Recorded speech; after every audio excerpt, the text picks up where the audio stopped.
And tonight here, the striking images of Russian forces under fire facing stiff Ukrainian resistance.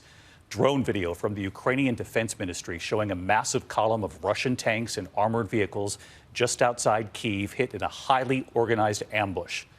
Afterward, a burned-out tank sat in front of a home, the Ukrainians appearing to hold them at bay, at least for now. Mariupol shelled again today after that hospital was struck, under siege for almost a week now. The attacks making it too dangerous for anyone to try to leave.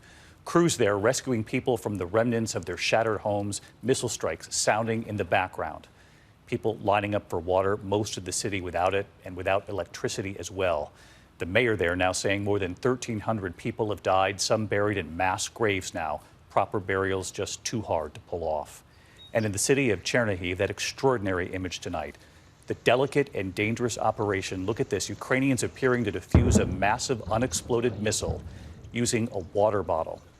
And tonight, Vice President Kamala Harris on a diplomatic mission to Poland, news on those Soviet-era fighter jets. The vice president was pressed on that offer from Poland to deliver those jets to a U.S. airbase. And the vice president on Putin's actions in Ukraine so far, as some leaders in the West already label them war crimes. ABC senior foreign correspondent Ian Pannell leading us off tonight from Kyiv. Tonight, the Battle of Brovary. Video released by the Ukrainian Ministry of Defense showing a massive column of Russian tanks and armoured vehicles being ambushed as they drove towards the northeast outskirts of Kyiv. Driving on an open road, the Russians were heavily exposed and easy targets. Videos circulating online showed the Russian vehicles in flames. The Russians facing sustained artillery attacks by Ukrainian forces, with tank after tank appearing to be destroyed. The Ukrainians claiming that 2 commanders were amongst those dead, although this can't be verified. The next video seeming to show the Russians then withdrawing. The Ukrainians saying Russian troops were forced to retreat and move to the defence as a result of significant losses of personnel and equipment.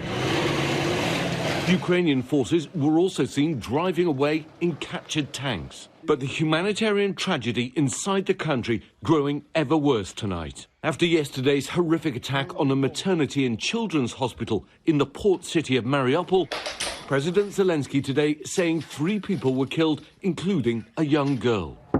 And today, a high-rise building was hit. Even the local fire department in Mariupol was bombed. An attempt to try and evacuate residents failed again when the city was pounded by the Russian military, who only seem to have stepped up their attacks. Firefighters were seen rescuing people from a destroyed building and working to free a seriously injured boy.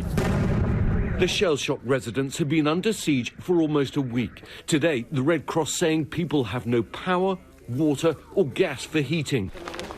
Mariupol's deputy mayor saying 1,300 people have been killed, with reports of bodies lying in the streets, local officials now forced to dig trenches for mass graves. The bravery and the risks are great. In the northeastern city of Chernihiv, in video released by the Ukrainian emergency services, 2 workers carefully defused a massive unexploded bomb. One person carefully dripping water over it to lubricate the threads and prevent a static discharge that could set it off. Efforts to end the fighting went nowhere during talks between the foreign ministers of Russia and Ukraine in Turkey today. In fact, at one point, Russia's Sergei Lavrov even denying Russia had even attacked Ukraine.